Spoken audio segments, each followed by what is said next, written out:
How to turn off active status on Instagram app.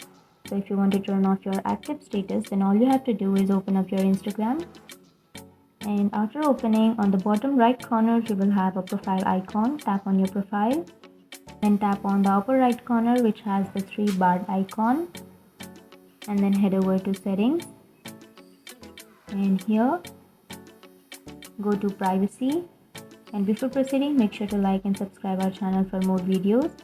And here you will have activity status option. Tap on that, and then you can turn your active status from here. So for now I have already turned off my active status, but if you have turned on the active status, then you can simply tap here and then you can turn off your active status. So that's it guys, that's how you turn off active status on Instagram app. And if you have any questions, feel free to comment below. Thanks for watching.